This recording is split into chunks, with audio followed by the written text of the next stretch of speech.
Chers frères et sœurs, quand nous devons parler des choses que nous ne comprenons pas très bien, il nous arrive de vouloir dissimuler notre ignorance par un vocabulaire apparemment sage et intelligent. Aujourd'hui, nous n'allons pas utiliser un tel langage pour parler de la nativité de la Bienheureuse Vierge Marie, qui est l'un des événements les plus importants de notre salut, de l'histoire du salut. Dans chaque situation, Dieu a quelque chose à nous dire, et c'est bien. Et c'est là que nous trouvons des mots pour expliquer la grandeur de l'événement que l'Église fête chaque 8 septembre. Dans les lectures de la liturgie de cette fête, le prophète Michée nous révèle un grand mystère, à savoir que Dieu fait de grandes œuvres à travers les petits et les humbles. Il se sert de notre petitesse pour montrer sa grandeur et sa puissance. Le prophète Michée dit « Et toi, Bethléem Ephrata, le moindre des clans de Juda, c'est de toi que me naîtra celui qui doit régner sur Israël. C'est pourquoi le Seigneur les abandonnera jusqu'au temps où aura enfanté celle qui doit enfanter. » Ces paroles annoncent en premier lieu la naissance et la venue de Jésus-Christ, mais elles mentionnent également celle qui doit enfanter. Il s'agit sans doute de la Bienheureuse Vierge Marie. Elle est dès le début incluse dans le plan du salut, déjà dans le livre de la Genèse, où Dieu parle au serpent et annonce la nouvelle Ève qui lui écrasera la tête. L'histoire d'Israël confirme la véracité de ces paroles de Michée qui dit que le Seigneur abandonnera Israël jusqu'au temps où aura enfanté celle qui doit enfanter. Un simple regard sur l'histoire du peuple élu nous montre qu'il en était ainsi. Avant la naissance du Christ, il n'y avait pas de prophète pendant 4 siècles. Le peuple se sentait abandonné et tout le monde se demandait jusqu'à quand cela durera-t-il et quand Dieu montrera-t-il de nouveau qu'il est vivant et puissant au milieu de son peuple. Et Dieu a choisi le lieu, le moment et celle qui doit enfanter. Il l'a d'avance libéré du péché originel pour préparer le chemin à son Fils. Parce qu'il a voulu demeurer en tant qu'homme parmi les hommes, il avait besoin d'une mère et il a choisi Marie, l'humble jeune fille de Nazareth, qui extérieurement ne se distinguait en rien des autres. Elle était une jeune fille tout ordinaire, mais c'est précisément à travers les petits et les humbles que Dieu veut faire de grandes choses.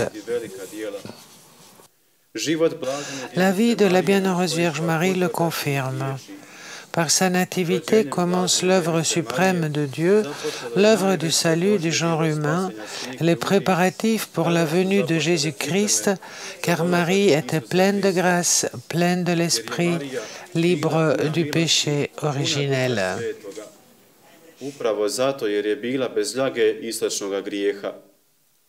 Le passage du prophète Michée ne suffit peut-être pas pour faire comprendre de quelle prodigieuse intervention divine il s'agit ici.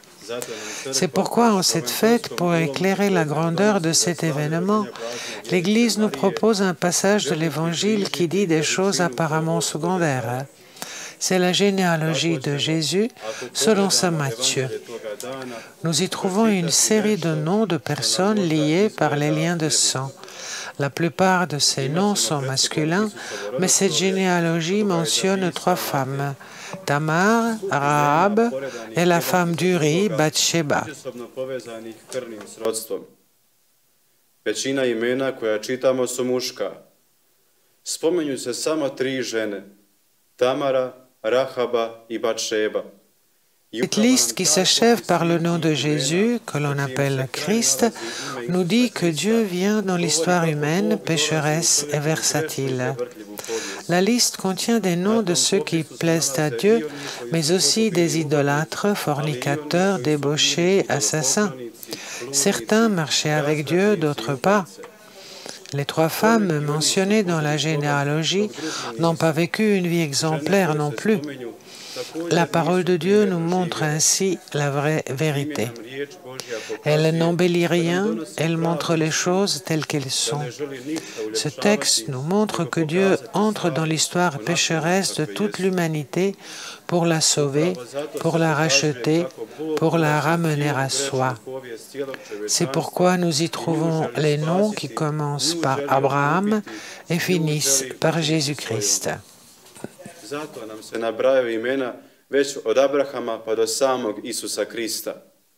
À la fin de la généalogie, nous trouvons une autre chose insolite.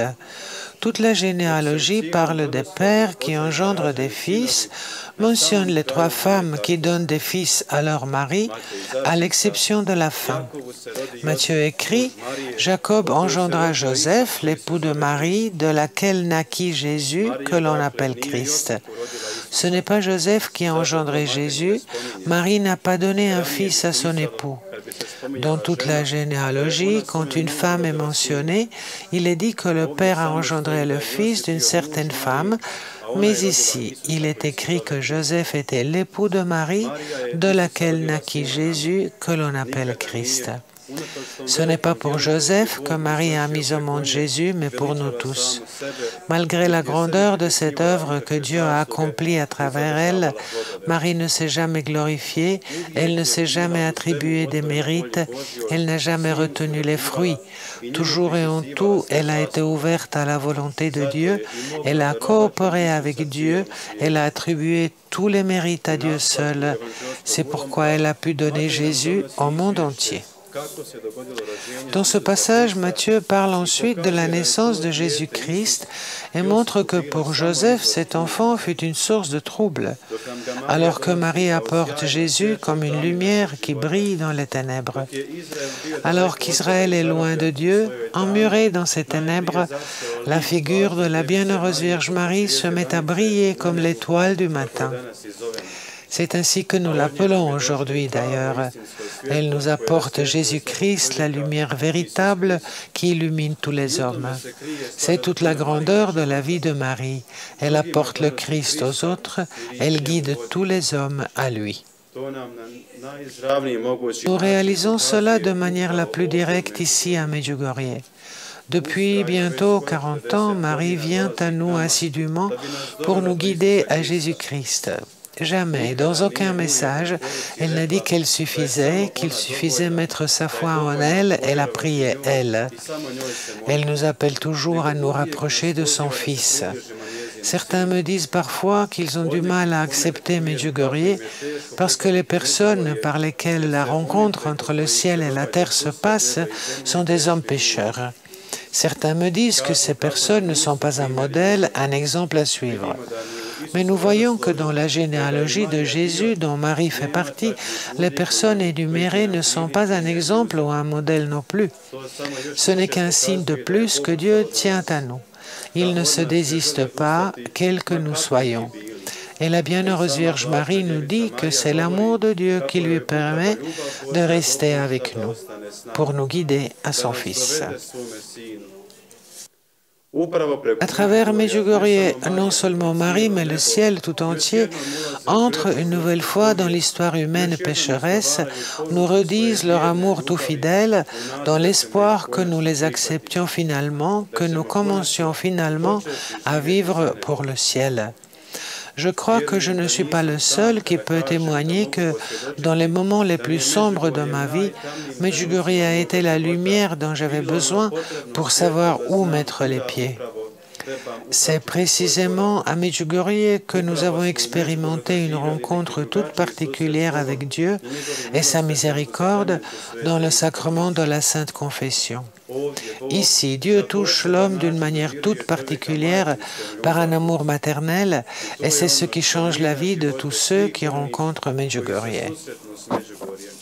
C'est l'amour pur, maternel, qui veut conduire tous les hommes à la source de l'amour, et c'est Jésus-Christ. Chers frères et sœurs, nous aussi, nous pouvons nous laisser enseigner par la bienheureuse Vierge Marie.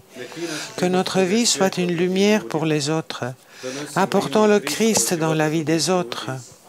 Nous qui avons fait l'expérience de Medjugorje, nous qui avons goûté le ciel, n'avons pas le droit de nous taire et de garder pour nous-mêmes. Nous devons en parler aux deux autres, à ceux qui ne le connaissent pas encore, et les inviter à venir et goûter à cet amour de Dieu qui ne se désiste jamais de l'homme. Le ciel nous appelle avec persévérance depuis bientôt 40 ans à revenir sur le bon chemin. Nous pensons peut-être que nous sommes trop petits pour participer au projet de Dieu, ou bien que nous ne sommes pas prêts.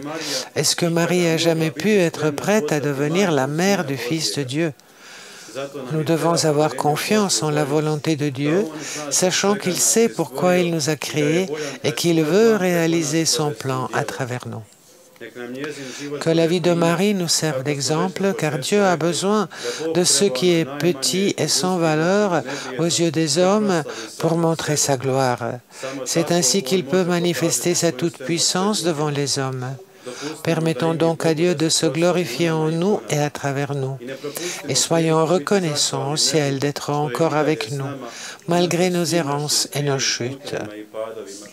Rendre grâce à Dieu à chaque jour, de ne pas se désister de nous, mais de nous montrer son amour fidèle à travers nos amis et notre famille, et tout particulièrement à travers la bienheureuse Vierge Marie, ici à Medjugorje. Invoquons l'intercession de Marie et ouvrons-nous à la volonté de Dieu pour que notre vie soit un signe de la présence de Dieu dans la vie des autres. C'est à cela que nous sommes appelés, alors faisons-le. Jusqu'à la prochaine fois, que la paix et le bien soient avec vous.